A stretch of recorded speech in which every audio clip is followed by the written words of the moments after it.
So next जो topic है वो है how to work numericals related to your first and second law, or also third law. Third law is always involved when you are making free body diagrams. ठीक है?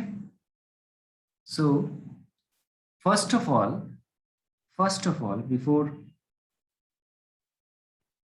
solving the problem, you have to decide about the system. ठीक है? किसी भी problem में ये mechanics का एकदम सबसे फंडामेंटल चैप्टर है लॉज ऑफ मोशन। इसमें सबसे पहले हम लोग को डिसाइड करना पड़ता है कि सिस्टम कैसा है। सिस्टम एज इन सिस्टम किस चीज का बना हुआ है। यहाँ पे ये देखना होगा कि फॉर एग्जांपल ये क्या एक सिंगल पार्टिकल है या फिर एक ब्लॉक है जिसके ऊपर में सिस्टम अप्लाई हो रहा है, या फिर कॉम्बिनेशंस ऑफ ब्लॉक है, कॉम्बिनेशंस ऑफ ब्लॉक है, या फिर स्प्रिंग्स लगा हुआ है और इसमें स्ट्रिंग लगा हुआ है, etcetera. So first of all, your task is decide about the system or think about the system, what kind of system it is. Is it clear? Yes, sir. Second point is identify the forces. Next, you have to identify what type of forces are act on that body. ठीक है? जैसे कि अभी हम लोगों ने इसमें पढ़ा था नॉर्मल रिएक्शन फोर्स, यहाँ पे नॉर्मल रिएक्शन, फिर क्या क्या पढ़ा हमने, फ्रिक्शन, ठीक है। इसके अलावा क्या पढ़ा हमने, वेट जो एक्ट करता है। इसके अलावा हमने क्या पढ़ा, टेंशन। इसके अलावा हमने पढ़ा स्प्रिंग का टेंशन एक अलग होता है, दैट इज योर के से डिनोट करते हैं, एक्सेट्रा। सो कौन कौन सा फोर्सेस एक्ट हो रहा है उस बॉडी के ऊपर, इसको आइडेंटिफाई करो। थर्ड स्टेप जो है वो है फ्री बॉडी डायग्राम बनाना। ये फ्री बॉडी डायग्राम क्या है, थोड़ी देर में मैं आ रहा हूं। और देन उस फ्री बॉडी डायग्राम को यूज करके इक्वेशंस को राइट करना, देन तुम्हारा प्रॉब्लम सॉल्व हो जाएगा। बहुत simple. Am I clear? Agree? Yes, sir. So एक एग्जांपल के साथ शुरू करते हैं। यहाँ पे ये थोड़ा डिफिकल्ट नहीं हो जाएगा। सिंपल सा एग्जांपल पहले मैं स्क्रीन पे दिखाता हूँ, फिर इस प्रॉब्लम पे आएंगे। सपोज करो कि एक सिंपल सा एग्जांपल मैं ले रहा हूँ कि एक ब्लॉक है, ये ब्लॉक का नाम है ए, इसके ऊपर एक फोर्स लग रहा है एफ, मैं इसको लिख रहा हूँ एफ एक्सटर्नल। इस ब्लॉक का अपना मास है एम, तो इसका वेट कितना हो जाएगा, mg। और फोर्स लगाने की वजह से इसमें एक एक्सेलरेशन आ गया, वो है a। Is it clear? यह है प्रॉब्लम। अब इस प्रॉब्लम को सॉल्व करने के लिए मुझे इक्वेशंस लिखना है, इसका फ्री बॉडी डायग्राम बनाना है और इक्वेशन लिखना। तो फ्री बॉडी डायग्राम कैसे बनाएंगे, इसी join, where is he,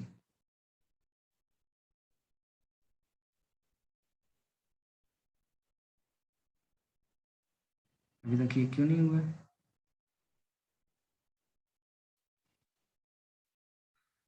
Wait a minute.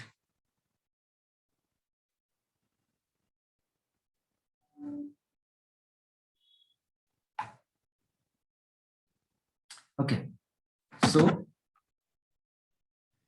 क्या बोल रहे थे हम, हाँ, इसका फ्री बॉडी डायग्राम कैसे बनाएंगे। तो सबसे पहले फ्री बॉडी डायग्राम बनाने के लिए इस ब्लॉक को यहाँ लिख लो, और ये देख लो इसका सेंटर से इसका मास जो है वो नीचे की तरफ काम कर रहा है, तो ये mg नीचे की तरफ काम करेगा। एग्री? और इससे इसका एक नॉर्मल रिएक्शन जो है ये ऊपर की तरफ, ये ब्लॉक जो है इसके ऊपर एक नॉर्मल रिएक्शन अप्लाई कर रहा है, तो ये नॉर्मल रिएक्शन n जो है ये ऊपर की तरफ काम करेगा, बिकॉज इसके साथ 90 डिग्री बनाता है सरफेस के साथ। एग्री और नॉट? Yes, sir. एंड इसके ऊपर एक एक्सटर्नल फोर्स अप्लाई कर रहे थे हम, वो था एफ एक्सटर्नल। और जिसके वजह से यहां पर एक एक्सेलरेशन आ जा रहा है, दैट एक्सेलरेशन इज ए, मतलब एक यहां पे फोर्स काम आ रहा है, that is equal to m into a, not m into g, sorry. मैं एक सिंपल सा एकदम डायग्राम बनाऊंगा, ये सबसे आसान डायग्राम। इसके ऊपर m इंटू ए, यहाँ पे एक फोर्स इस डायरेक्शन में काम होने लगा, ये ऑलरेडी इसका इफेक्ट है इस डायरेक्शन। Is it clear? तो जब मैं इसका इक्वेशन राइट करूंगा, इक्वेशन कैसे राइट किया जाता है कि total downward force is equal to total upward force, है ना। डाउनवर्ड फोर्स और अपवर्ड फोर्स एक दूसरे को काउंटर बैलेंस कर दे रहे हैं, मतलब n प्लस एम जी जो है, ये दोनों मिलके इक्वल टू कितना हो जा रहा है, 0। This is first equation. Hello, is it clear? n ऊपर काम कर रहा है, mg नीचे काम कर रहा है, और कोई दो फोर्स नहीं है। हमें पता है equal and opposite force always equal in nature, Newton's third law. तो ये एक दूसरे को कैंसिल कर रहे हैं, means n plus m g is equal to 0। और दूसरा इक्वेशन क्या होगा बताओ?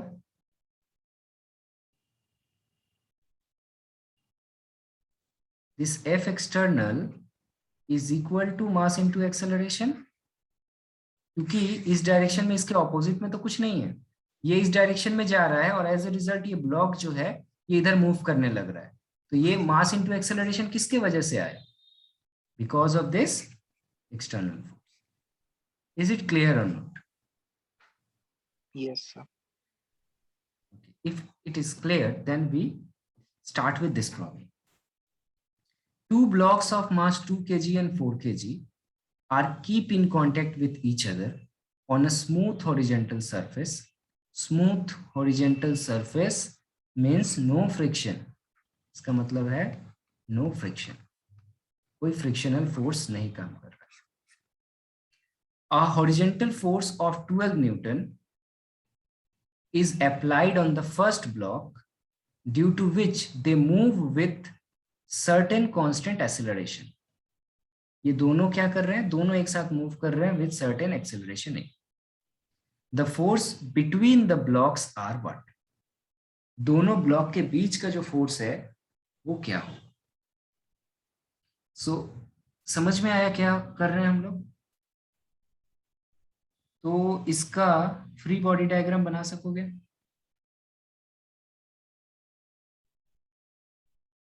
यस और नो? सर ये जो हॉरिजॉन्टल फोर्स एक्ट कर रहा है, उस हिसाब से तो सेकंड ब्लॉक जो है वो एक रिएक्शन का फोर्स डालेगा, उसका भी डायरेक्शन करना पड़ेगा। चलो एक एक करके सोचो, एक एक कर। सबसे पहले ब्लॉक 1 के बारे में सोचो, ठीक है। ये है ब्लॉक 1 और यहाँ पे मैं ले रहा हूँ ब्लॉक 2।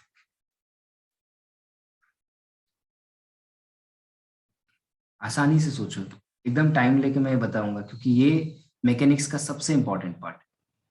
पहला चीज, ये मास अगर इसका m1 था, तो m1g नीचे काम कर रहा था, इसके लिए n1 जो है वो ऊपर काम कर रहा था, नो प्रॉब्लम। इसके लिए m2g नीचे काम कर रहा था, इसके लिए नॉर्मल रिएक्शन ऊपर काम कर रहा था। यहां तक क्लियर होगा? यस और नो? Yes sir. उसके बाद इसके ऊपर एक एक्सटर्नल फोर्स काम कर रहा है, ये that is equal to F external और 12 न्यूटन, ठीक है। इसके ऊपर ऐसा कुछ काम नहीं हो रहा है, क्योंकि ब्लॉक किस ब्लॉक पे अप्लाई किया गया था ये फोर्स? ब्लॉक 1 पे। तो यहां अप्लाई हुआ, यहां नहीं हुआ, सीधा सा बात। एग्री?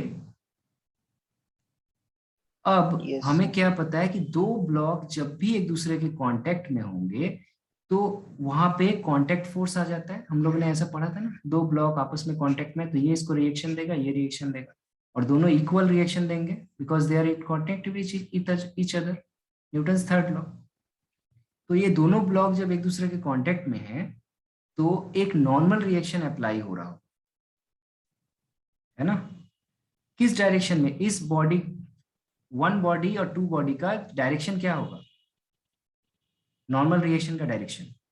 सपोज करो, तुम खुद सोचो ना कि एक ऐसा बक्सा है और एक दूसरा बक्सा है, तुम इस पहले वाले बक्से को दूसरे बक्से की तरफ पुश किए, जब टच करोगे इसके कांटेक्ट में आएगा, तो सेकेंड बॉक्स जो है वो फर्स्ट बॉक्स के ऊपर कैसा रिएक्शन देगा, किस डायरेक्शन में देगा, लेफ्ट टू राइट या right to left? Right to left. Exactly.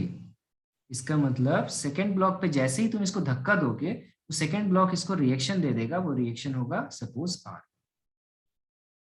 समझ में आया? यस और नो? Yes sir. और इसके बावजूद, ऐसा होने के बावजूद इसमें एक एक्सेलरेशन है जो कि इस डायरेक्शन में काम कर रहा है, वो दोनों के केस में हो। अभी ये चीज खत्म नहीं हुआ है फ्री बॉडी डायग्राम।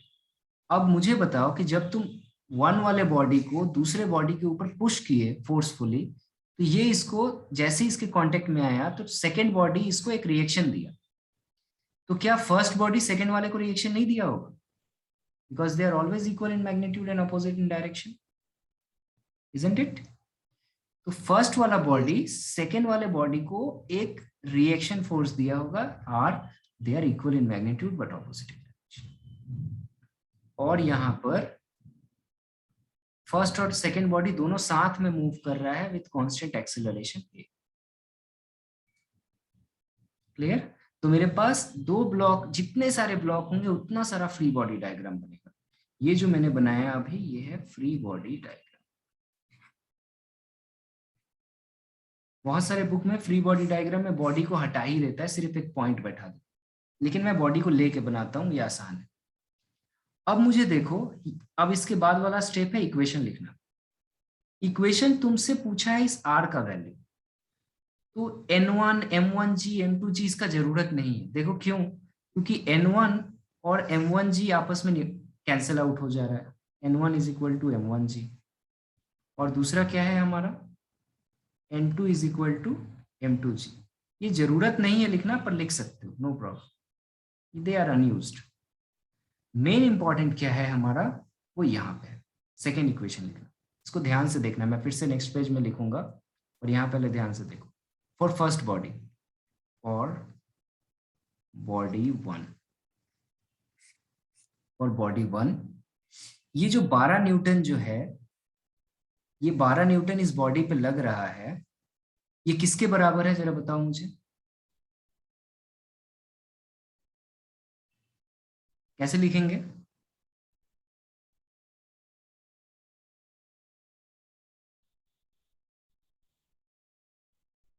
ऐसे लिख सकते हैं क्या, ये 12 न्यूटन जो है,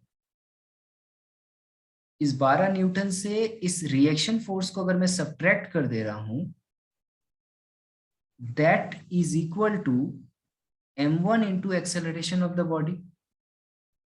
समझ में आया कि नहीं, या फिर से बताऊं? सर एक बार बताइए। देखो ये ब्लॉक है, इस ब्लॉक को तुम इधर से एक फोर्स लगाए 12 न्यूटन, इधर से तुमको रिएक्शन मिला R, लेकिन रिजल्टेंट ये ब्लॉक जो है वो इस डायरेक्शन में मूव कर रहा है विथ एक्सेलरेशन A। तो ये बड़ा है या ये बड़ा है, R बड़ा है या F एक्सटर्नल बड़ा है? ये समझ में आ रहा? हेलो, सपोज करो ये एक ब्लॉक है, ठीक है, इधर से तुम हो, तुम इसको पुश कर रहे हो, इधर की तरफ ले जा रहे हो, और इधर से तुमसे एक छोटा पतला दुबला लड़का है, वो इसको ऑपोजिट डायरेक्शन में पुश कर रहा है, लेकिन रिजल्टेंट जो हो रहा है वो पीछे की तरफ हटते जा रहा है, और ये ब्लॉक विथ एक्सेलरेशन ए के थ्रू इधर की तरफ मूव कर रहा है। तो क्या यहाँ हम नहीं बोल सकते कि ये F जो है ये बड़ा है R से, और इन दोनों का सब्ट्रैक्शन वैल्यू जो है F माइनस R, ये पर प्रोड्यूस हो, कन्वर्ट हो जा रहा है M इंटू एक्सेलरेशन में? Yes sir. समझ में आया? अब वही चीज यहाँ लिखा हुआ है, F एक्सटर्नल, वेक्टर सोचो, वेक्टर ये रहा F एक्सटर्नल जो इधर काम कर रहा है, इसके ऑपोजिट में R काम कर रहा है, लेकिन रिजल्टेंट जो है मेरा वो इस डायरेक्शन में जा रहा है, that is equal to M into A, sorry M1 into A, और यहाँ पे है ये M2 इंटू ए। मैं ये फर्स्ट इक्वेशन लिख सकता हूँ, 12 न्यूटन एक्ट हुआ left to right, right to left R आया, लेकिन एफ बड़ा था तो वो विथ मास इनटू एक्सेलरेशन के थ्रू आगे बढ़ गया। Clear? Yes sir.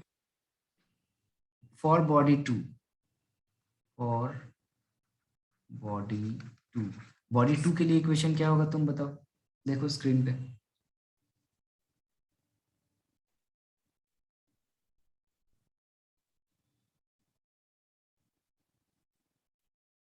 Yes sir m1a minus r is equal second two body में m1a m2। कहाँ है?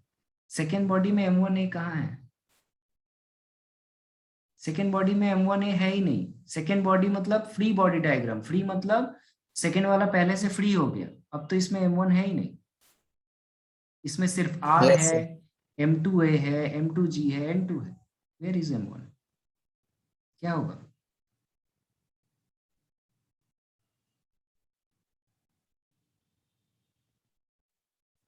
Deepak, you join very late again. Why? So it was doing some network problems. बताओ अनंत, second वाले body में पहला equation तो ये है n2 is equal to m2g, एक दूसरे को कैंसिल कर दे रहा है, बॉडी कहीं मूव नहीं कर रहा है, इक्विलिब्रियम पे है, ऊपर नीचे नहीं बॉडी जा रहा है। अगर बॉडी ऊपर नीचे जाता तो कोई एक बड़ा या छोटा होता। दूसरा बात है ये रिएक्शन r इधर की तरफ काम कर रहा है और एज ए रिजल्ट इसमें एक एक्सेलरेशन आ रहा है, तो मैं बोल सकता हूं r is equal to m2a। ये r इस पे एक्ट कर रहा है और यही प्रोड्यूस कर रहा है ना इसमें एक्सेलरेशन m2a। तो सेकेंड बॉडी के लिए क्या मैं बोल सकता हूं r is equal to m2a? Yes और नो? फर्स्ट इक्वेशन है सर एक बार फ्री बॉडी डायग्राम बता देंगे 12 फिर से? minus r is equal to m1a. This is first equation and this is second equation. Okay, let me complete this first, then I repeat. Is it clear? So इन दोनों को use करके r का इसमें हम लोग को ओवरऑल रिलेशन निकालना था। ये हो गया हमारा, r का वैल्यू m2a है, अब a का वैल्यू यहां से निकाल के यहां सब्स्टिट्यूट कर सकते हो तो एक्सेलरेशन मिल जाएगा। Is it clear? Hello, acceleration कैसे निकालेंगे? यहाँ से एक्सेलरेशन कैसे निकालोगे? यहाँ पे put from 1 and 2, 12 minus r की जगह m2a बैठा दो, that is equal to m1a।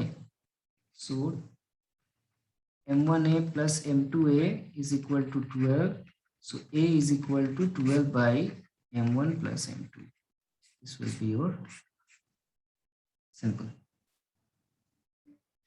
एक बार फिर से मैं रिपीट कर रहा हूँ, free body diagram, look very very very carefully. मैंने पहले बताया किसी भी सिस्टम को देखो तो सबसे पहले डिसाइड करो वो सिस्टम कैसा है, सिंगल पार्टिकल सिस्टम है, सिंगल ब्लॉक सिस्टम है या मल्टीपल ब्लॉक सिस्टम है, उसमें कहीं पुली है, कहीं स्ट्रिंग है, कहीं स्प्रिंग है, क्या है, कैसा है सिस्टम, पहले इसको ध्यान से देखो।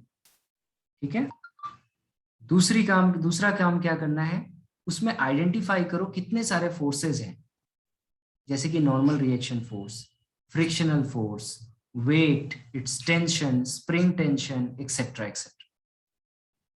थर्ड पॉइंट, उसका फ्री बॉडी डायग्राम बनाओ, और फोर्थ पॉइंट, उस फ्री बॉडी डायग्राम से इक्वेशन लिखो और आंसर निकाल लो।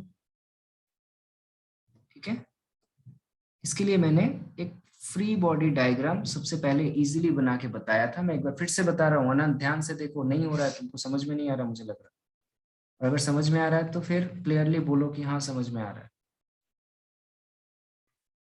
मैं एक सिंपल सा फ्री बॉडी डायग्राम बनाता हूँ, सबसे आसान। एक बार फिर से, ये एक ब्लॉक है, ठीक है, इस ब्लॉक का नाम है ए और इसका मास है m। जब इसका मास m होगा तो मैं बोल सकता हूँ कि इसका जो वेट होगा वो होगा mg, जो नीचे की तरफ काम कर रहा है, और इस सरफेस पे 90 डिग्री एंगल बना के ये सरफेस जो है इस बॉडी के ऊपर अपना रिएक्शन फोर्स डालेगा, इसको हम लोग कहते हैं नॉर्मल रिएक्शन फोर्स। ओके और नॉट? Yes sir. एंड ये हो गया फ्री बॉडी डायग्राम, इसका खत्म। यही है इसका फ्री बॉडी डायग्राम, अगर कोई फोर्स इस पे एक्ट नहीं हो रहा है तो। अब थोड़ा सा इसी को एडवांस ले लो। अब क्या हुआ, ये ब्लॉक जब खड़ा था, रेस्ट पे था, तो ये इसका फ्री बॉडी डायग्राम। अब सपोज करो इसके ऊपर किसी ने थोड़ा सा फोर्स अप्लाई करके इसको मोशन में ले आया,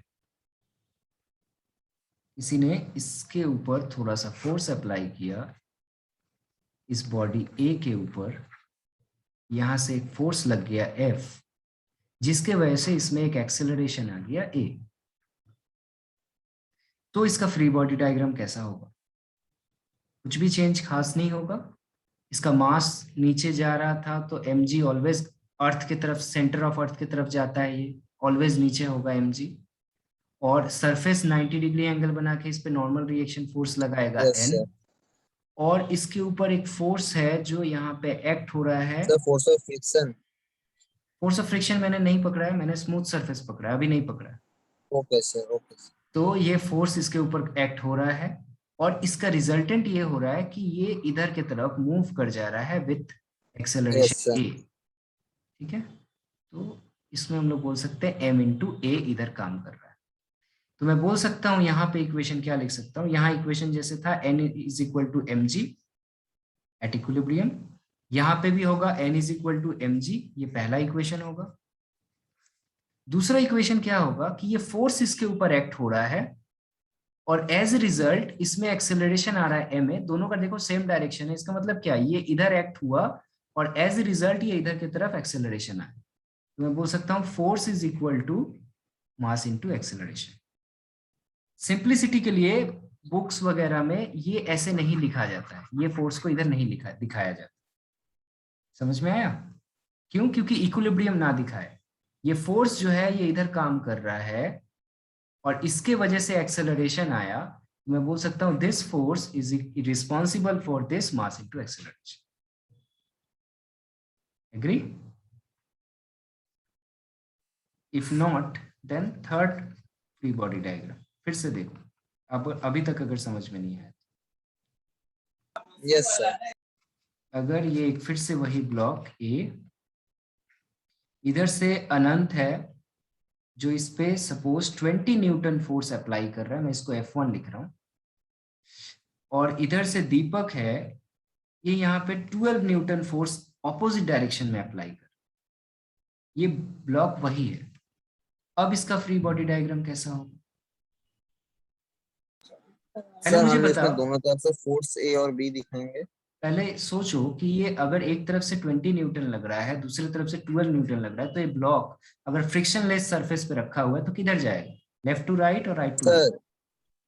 सर वो B की तरफ चलने लग जाएगा क्योंकि उसका फोर्स कम है। बी कहीं नहीं है, from left to right. Yes, मतलब इसमें एक एक्सेलरेशन आएगा, दैट इज ट्रू।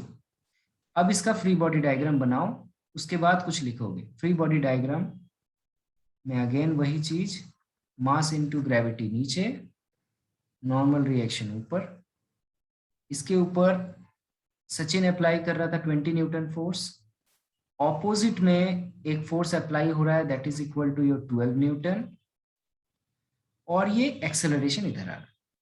तो इस वक्त इसका इक्वेशन क्या होगा, कोई मुझे बताए? पहला इक्वेशन, फर्स्ट इक्वेशन।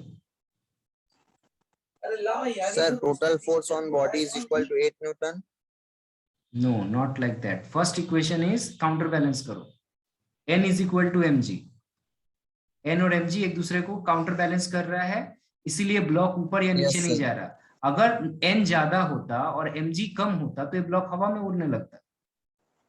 और अगर mg ज्यादा होता है, n कम होता, तो ये इस लकड़ी को तोड़ के नीचे गिर जाता। तो ये दोनों एक दूसरे को बैलेंस कर रहा है, इसलिए n is equal to mg। पहला इक्वेशन। दूसरा इक्वेशन बताओ।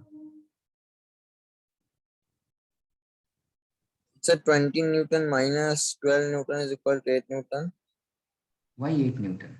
8 न्यूटन क्यों बोल रहा हो? इसमें एक एक्सेलरेशन है, तुमको बोला गया कि इधर से एक पर्सन 20 न्यूटन लगा रहा, इधर से एक पर्सन 12 न्यूटन लगा रहा है, तो इस ब्लॉक में एक एक्सेलरेशन आ गया ए।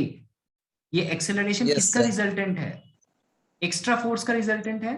सो that extra force is equal to F1 minus F2, which is equal to this external force which is equal to ma. FT.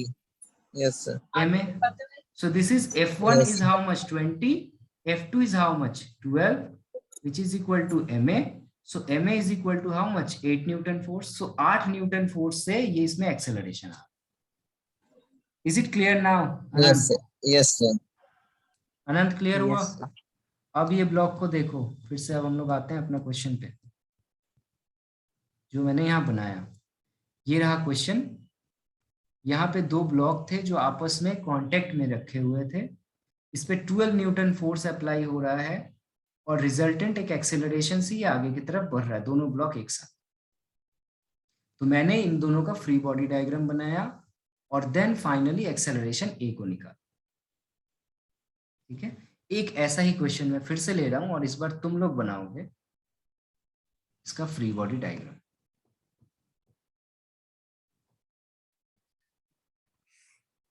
ध्यान से देखो और इसको सीख के जाओ आज. Free body diagram at least. यहां पर ऐसे. ओके चलो एक सिंपल सा लेते हैं पहले.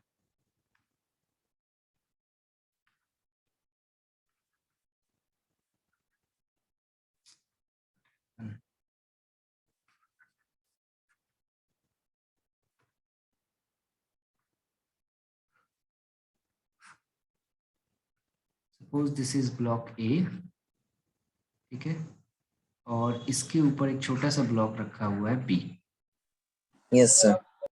बस अब इसका फ्री बॉडी डायग्राम बना. कुछ और नहीं सोचना.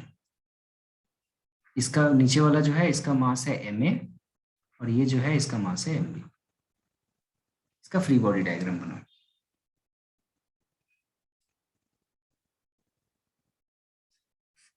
बस ऐसे बनाया जाता है. ये है बॉडी ए और ये है बॉडी बी. बॉडी बी छोटा है सॉरी. सर इसका बॉडी भी फ्री तो उसको ऊपर नहीं रखेंगे, उसके नीचे नहीं उतार नहीं देंगे.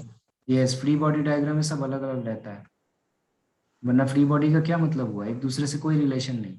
यहाँ इक्वेशन अलग होगा, यहाँ इक्वेशन अलग होगा. दोनों को अलग अलग रख देंगे. बिल्कुल. ये होता है free body diagram. Yes. So body A का मास है ma.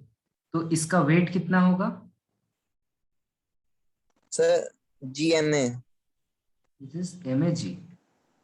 नीचे की तरफ काम करेगा.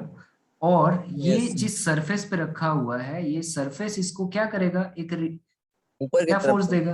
एक इसको N. रिएक्शन फोर्स देगा. यस इसको एक रिएक्शन फोर्स देगा. That reaction force is Na. Okay. Yes, sir. और कोई फोर्स इसके ऊपर, इस बॉडी के ऊपर ए के ऊपर और कोई फोर्स काम कर रहा है? Yes, sir.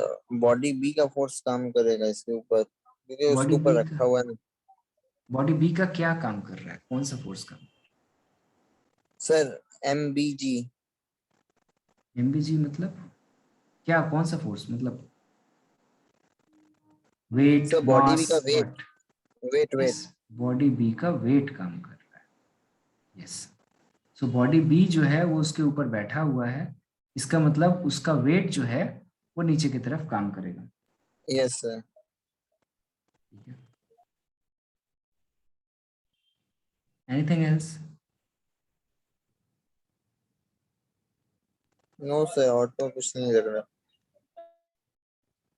सो ये दोनों बॉडी जब भी आपस में कांटेक्ट में आएंगे तो क्या होगा? इसके ऊपर इनका एक कांटेक्ट फोर्स काम करेगा ना. तो बॉडी बी यस जो सर. है, बॉडी बी इसके ऊपर था तो उसका वेट इसके ऊपर काम कर रहा है. उसका वेट इसके ऊपर काम यस कर सर. रहा था. तो मैं बोल सकता हूं कि यहाँ पे इस सरफेस से नीचे की तरफ, सरफेस से नीचे की तरफ बॉडी 2 का वेट, मैं इसको दूसरा कलर से ले रहा हूं, बॉडी 2 का जो वेट है वो काम कर रहा था. That is mvg. Okay. Agree? Yes sir. अब बी का बनाओ सिमिलरली.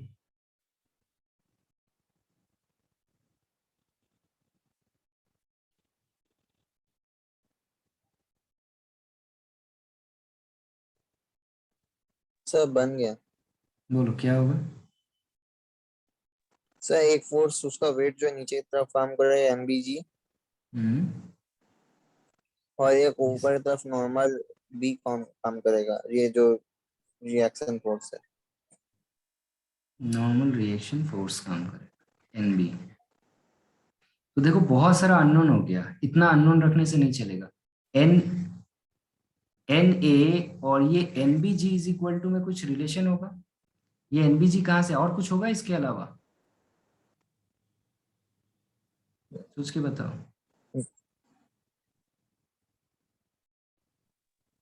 No sir. ये बॉडी बी पे अगर रखा हुआ है, तो जब ये बॉडी बी के ऊपर एक फोर्स अप्लाई किया तो बॉडी भी सर इसके एन ऊपर ए कोई is force, equal to M B G plus M A G. ये बी बॉडी ए के ऊपर अगर एक फोर्स अप्लाई कर रहा है, तो ए बॉडी उसके ऊपर कोई फोर्स अप्लाई अगर नहीं करेगा तो न्यूटन्स का थर्ड लॉ तो वैलिड नहीं है यहाँ। Yes sir. तो न्यू तो इसमें नॉर्मल एक्ट करेगा उसके ऊपर, यस, एक नॉर्मल फोर्स। रिएक्शन फोर्स जो ये ए के ऊपर अप्लाई किया था वो रिएक्शन फोर्स इस पे रिटर्न में काम करेगा।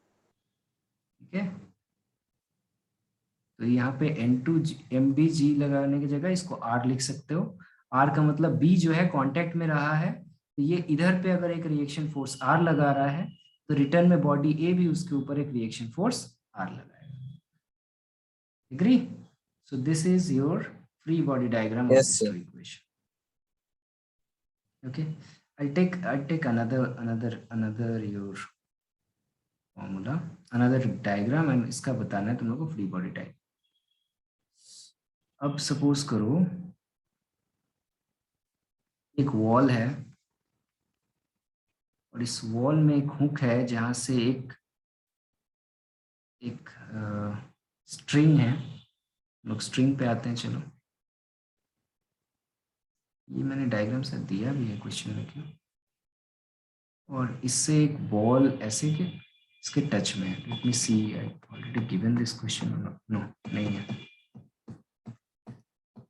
या तो ये बॉल ऐसे टच पे है। ओके, ये इस वॉल को टच कर रहा है।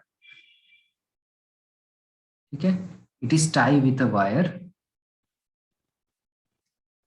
और ये हेवी ब्लॉक जो है बॉल, ये इस वॉल को टच कर रहा है। ठीक है, तो इसका फ्री बॉडी डायग्राम बनाओ। ये इक्विलिब्रियम पे है ना, रेस्ट पे है। इसका फ्री बॉडी डायग्राम कैसा होगा? Anyone try this. Sir ball तो रेस्ट में हुआ ना। ऑब्वियसली रेस्ट पे है ना। रस्सी बांध के बस सिंपली एक वॉल पे इस तरीके से टांग दिया गया है। सर इसमें क्या रस्सी और बॉल को हम अलग अलग ऑब्जेक्ट कंसीडर करके बनाएंगे? नहीं, जरूरत नहीं, सिर्फ बॉल का होगा फ्री बॉडी डायग्राम। सिर्फ बॉल का होगा फ्री बॉडी डायग्राम।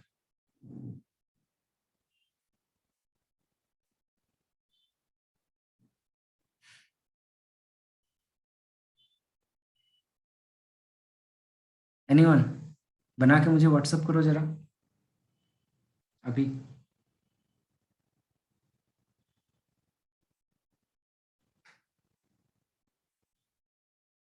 इमेजिनेशन देखना चाहता हूं तुम लोगों का, and that is the most important part. हम लोग मैकेनिक्स पढ़ रहे हैं।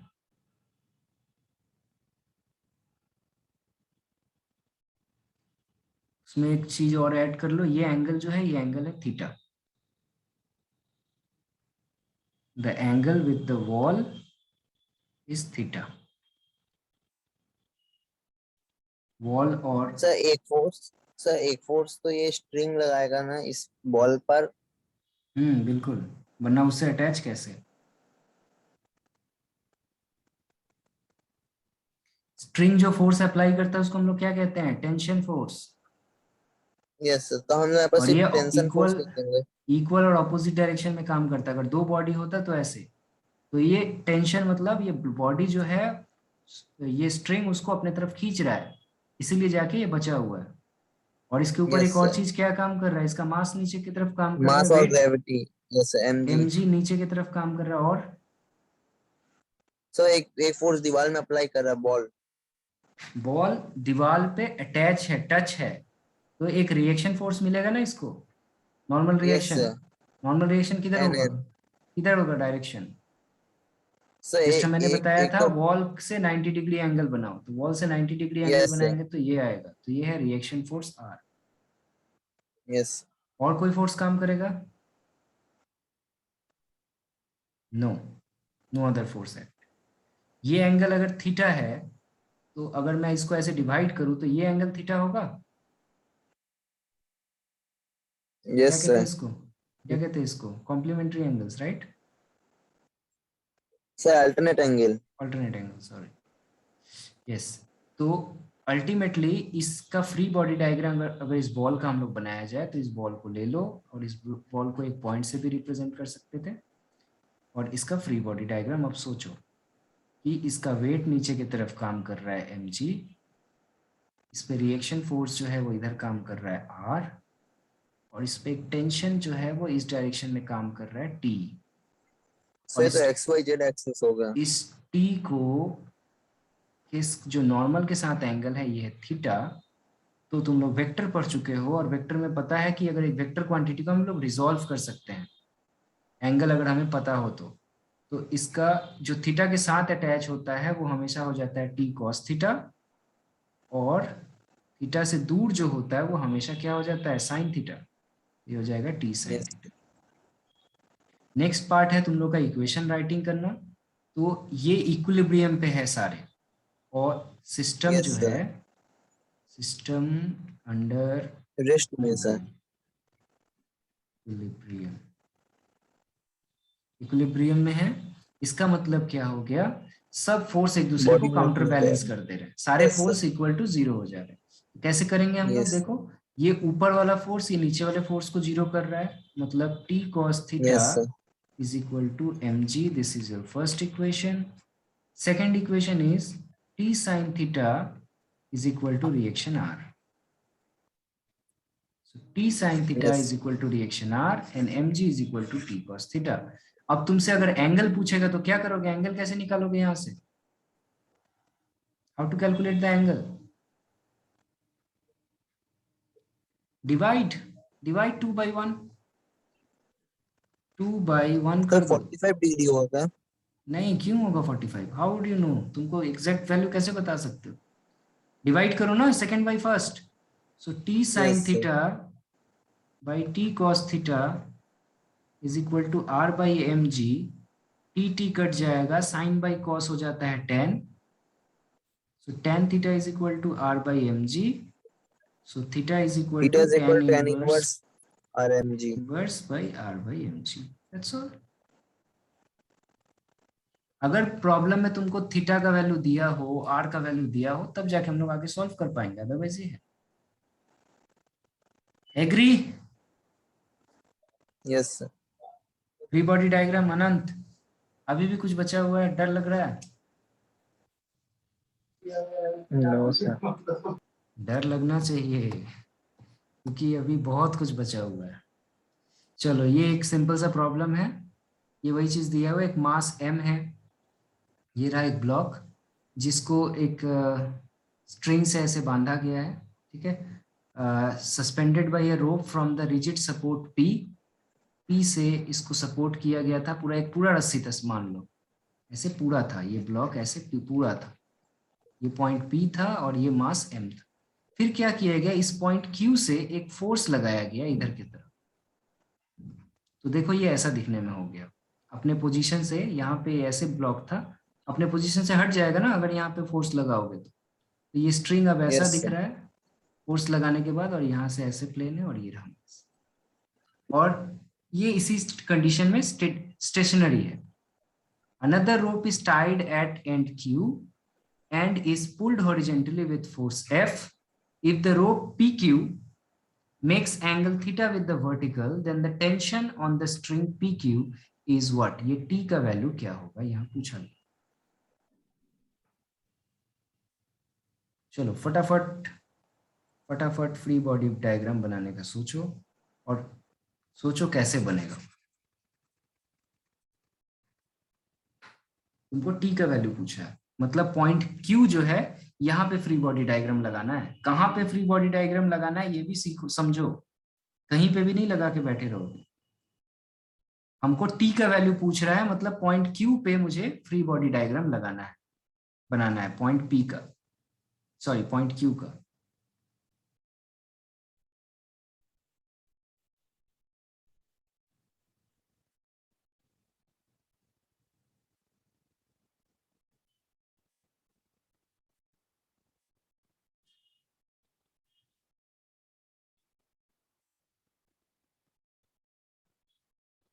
पॉइंट क्यू पे को सेंटर पकड़ो और यहां से सोचो कि क्या फ्री बॉडी डायग्राम लग सकता है क्यू पे। पॉइंट क्यू पे क्या क्या फ्री बॉडी डायग्राम का क्या क्या फोर्स काम कर रहा है, बस इतना ही तो सोचना है। ये है पॉइंट सर क्यू। नीचे की तरफ एनर्जी। यस, ये जो मास नीचे लटक रहा है इसके वजह से इसके ऊपर नीचे एक mg काम कर रहा है, तो weight is equal to mg काम कर रहा है। यस, और सर राइट साइड की तरफ force F. f, very good. And इधर में और स्ट्रिंग लगा हुआ है तो ये t। टेंशन का डायरेक्शन। बस यही तो मेन चीज है। अब इसके बाद जो है वो इसका रिजोल्यूशन है। अब क्या करोगे, एंगल ये अगर थीटा है तो यहाँ पे ये एंगल भी थीटा हो जाएगा ना, तो इस एंगल को क्या पकड़ लोगे, थीटा। तो ये टी को रिजॉल्व कर लो दो पार्ट में, ऊपर वाला क्या हो जाएगा टी कॉस थीटा, और नीचे वाला क्या हो जाएगा, टी साइन थीटा। तो टी का वैल्यू निकाल लो, यही तो है question, what is the value of T.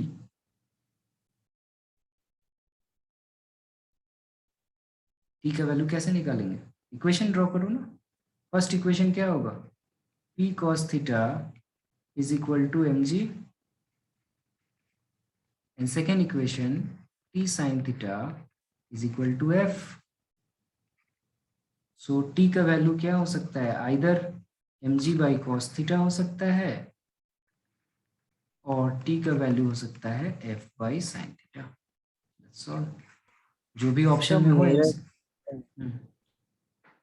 बोलो।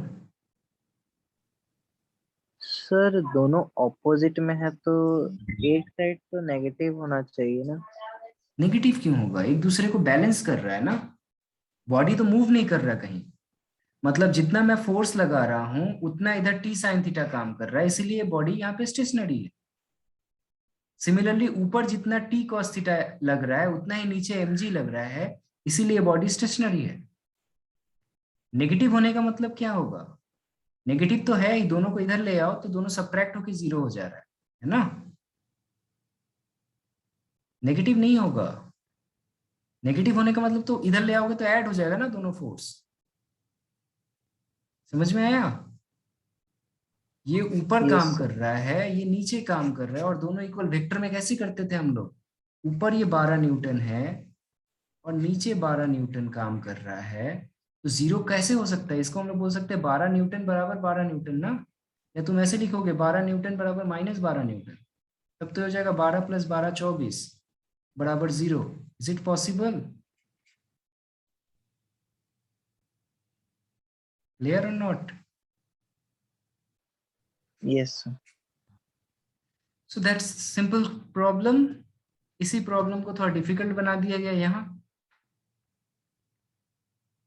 क्या किया गया है, पहला स्ट्रिंग से m बॉडी a जो है उसका मास m है, उस पर टेंशन काम कर रहा है T2, उससे फिर दूसरा स्ट्रिंग एक है उससे लटक रहा है एक बॉडी m, इस पे टेंशन है T1।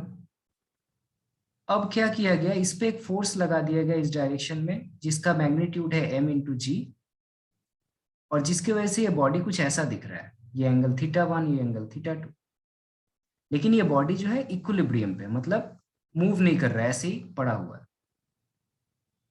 ठीक है, हमको T1 का वैल्यू फाइंड आउट, तो कहाँ कहाँ पे फ्री बॉडी डायग्राम लगेगा बताओ तो मुझे सबसे पहले, कहाँ फ्री बॉडी डायग्राम लगेगा। सर दोनों ब्लॉक पे A and B. Exactly, do it do it do it, draw the free body diagram at A and B.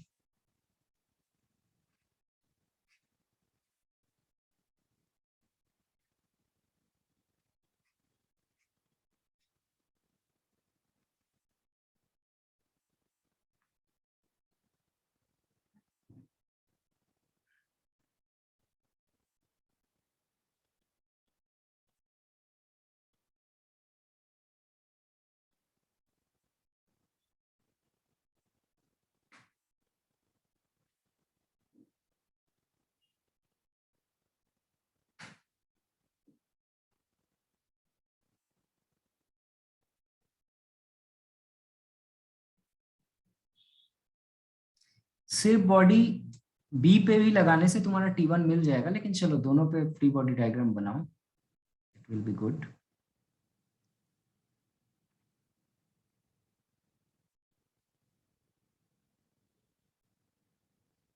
Body A पे ऐसा बना है तुम्हारा, mg नीचे काम कर रहा है और टेंशन T2 इधर काम कर रहा है, और इसको रिजॉल्व किए दो पार्ट में।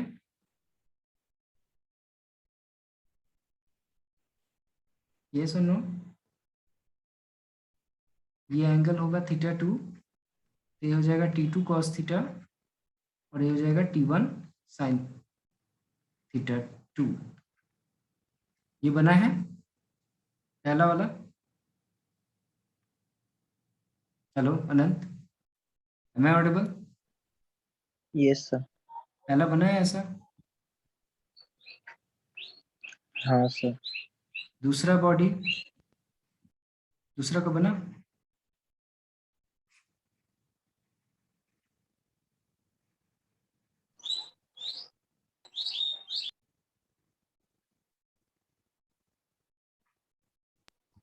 सर दूसरा वाला में तो साइडवर्ड mg लग रहा है, इसका मतलब उसका वेट साइडवर्ड काम कर रहा है। नहीं, क्यों? ये force is equal to mg दिया हुआ है, ये तो क्वेश्चन में दिया हुआ है, कुछ भी बोल लिख सकता है लोग। फोर्स कभी भी, वेट कभी भी साइड में थोड़ी काम में आएगा। ये दिया हुआ है force is equal to mg, force का वैल्यू mg के बराबर है, आसान करने के लिए दिया हुआ है और कुछ नहीं। ये f है, इसको f समझो, f is equal to mg, समझे? ये अलग है, दोनों सेम चीज नहीं है। यहाँ पे फ्री बॉडी डायग्राम ध्यान से देखो, अगर ऐसा नहीं बना है तो मुझे अभी बताओ।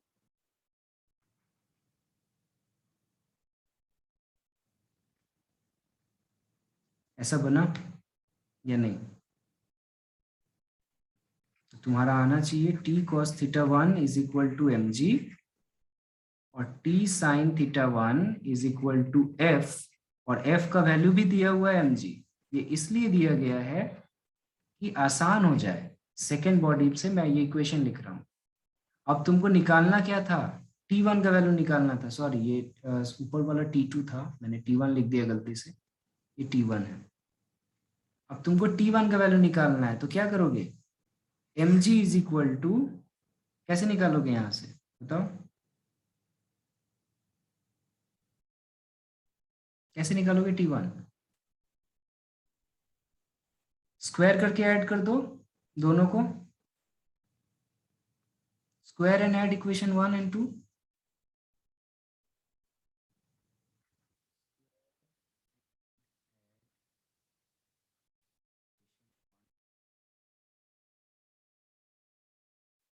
है T1 cos theta is equal to mg, T1 cos theta का स्क्वायर, सेकेंड इक्वेशन है T1 sin थीटा का square 1 is equal to mg square plus mg square. तो यहाँ हो जाएगा T1 स्क्वायर कॉमन आ जाएगा, ये हो जाएगा sin theta 1 square plus cos theta 1 square is equal to 2mg square. So I hope this is equal to 1. So T1 is equal to root over of plus minus 2mg square, that is equal to plus minus root over of 2mg। हम लोग tension हमेशा magnitude में लेते हैं, magnitude negative नहीं होता है, इसका वैल्यू आएगा root over 2mg। Is it clear? Yes, Anand? Yes sir. Is it clear? Okay. इसमें हम लोग फ्री बॉडी डायग्राम जब बॉडी ए का बनाया है, यहाँ पे थोड़ा सा मिस्टेक हो गया, उसको ध्यान से देखो। क्या मिस्टेक हुआ है बॉडी ए में, ठीक से बता पाओगे? बताओ। यहाँ पे हमने क्या मिस्टेक किया कि इधर इसका वेट को दिखा दिया नीचे, ठीक है, इसका टेंशन को दो पार्ट में मैंने डिवाइड कर दिया, लेकिन ये T1 भी तो इस बॉडी के साथ अटैच है ना, और स्ट्रिंग ये नीचे के ऊपर की तरफ काम करेगा तो एक नीचे भी तो फोर्स काम करेगा, तो इसमें इधर की तरफ एक T1 काम कर रहा है और ये एंगल है θ1। समझे? बॉडी ए का फ्री बॉडी डायग्राम तो करेक्ट कर लो। T1 जो है वो स्ट्रिंग इस पे बांधा हुआ है, तो इसका फोर्स भी तो नीचे की तरफ आ रहा होगा T1 का, ये हो जाएगा। और T1 को रिजॉल्व करो जरा दो पार्ट में। ये एंगल अगर थीटा है तो T1 को भी दो पार्ट में रिजॉल्व करो, क्या होगा?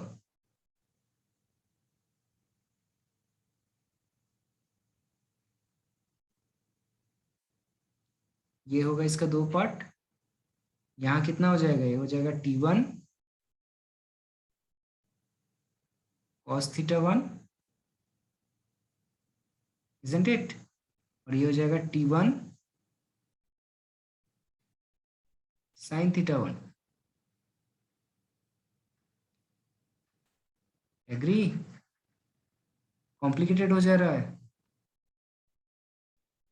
बोलो। You have just 4 minutes.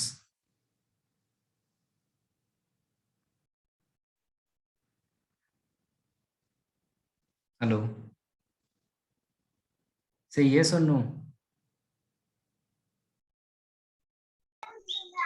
ये कैसे T1 cos θ1 आया, T1 sin θ1? ये बॉडी जो है, ये बॉडी के ऊपर ये टेंशन T1 लगा रहा था इधर में, ठीक है। इसका मास तुम बोल रहे हो नीचे, ठीक है, सब कुछ सही था, लेकिन ये बॉडी के साथ ये स्ट्रिंग भी तो लगा हुआ है। तो जब ये मास इधर की तरफ खींचेगा तो ये इस बॉडी को अपने तरफ नहीं खींच रहा है क्या? ये बॉडी देखो अपने पोजीशन से हट गया। ये किसके वजह से हटा? क्योंकि ये स्ट्रिंग इससे बांधा हुआ है। और मैंने हमेशा बताया था, स्ट्रिंग अगर किसी दो ब्लॉक के बीच में है तो टेंशन हमेशा एक ऑपोजिट डायरेक्शन में उस ब्लॉक से काम करता है और इक्वल मैग्नीट्यूड का होता है। तो ये ब्लॉक जैसे ही अपने से दूर टेंशन काम करेगा तो ये सेकेंड वाला ब्लॉक भी सेम टेंशन इससे अपने से दूर करेगा। ये जब मैं टेंशन थ्योरी बता रहा था उस वक्त मैंने बताया था टेंशन फोर्स के लिए, दो ब्लॉक कभी भी अगर एक रस्सी से अटैच हैं तो याद रखना उनका टेंशन फोर्स उस स्ट्रिंग में अपने अपने से दूर जाएगा। तो ब्लॉक बी के लिए टेंशन T1 ऊपर की तरफ काम करेगा, सेम स्ट्रिंग है तो, और ब्लॉक ए के लिए टेंशन जो है T1 इस डायरेक्शन में काम करेगा। ओके? और ये एंगल थीटा दिया हुआ था θ1, तो ये मैंने θ1 लिख दिया और फिर इसको रिजॉल्व कर दिया। अब रिजॉल्व करने के बाद तुम चाहो तो मेन वाला जो था जिसको रिजॉल्व किए हो उसको हटा सकते हो। जैसे कि इसको मैंने रिजॉल्व कर दिया है, इसको मैंने रिजॉल्व कर दिया है दो पार्ट में, तो इसको मैं हटा सकता हूँ। अब ये जो दिख रहा है तुमको ओवरऑल, ये है तुम्हारा free body diagram.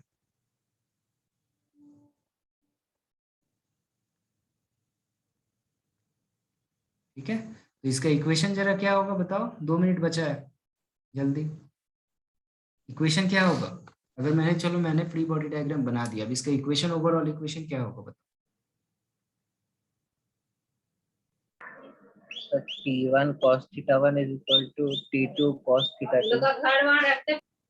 T1 cos θ1 is not equal to T2 cos θ2, क्योंकि देखो नीचे दो चीज काम कर रहा है, ऊपर एक चीज काम कर रहा है, तो नीचे दोनों फोर्स को मिला के ऊपर वाला है। T1 cos θ1 plus mg is equal to T2 cos θ2. This is equation 1. Okay? और लेफ्ट साइड में है T2 sin θ2 और राइट साइड में है T1 sin θ1। ये एक दूसरे के बराबर है। ये हो गया इक्वेशन नंबर।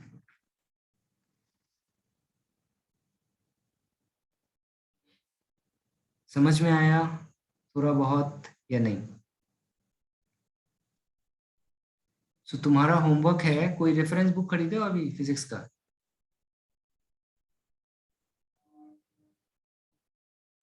सब PDF है। ओके, तो फ्री बॉडी डायग्राम जितना प्रॉब्लम होगा बनाना, मैं इससे रिलेटेड कुछ प्रॉब्लम्स आज भेजूंगा। ठीक है? Any questions?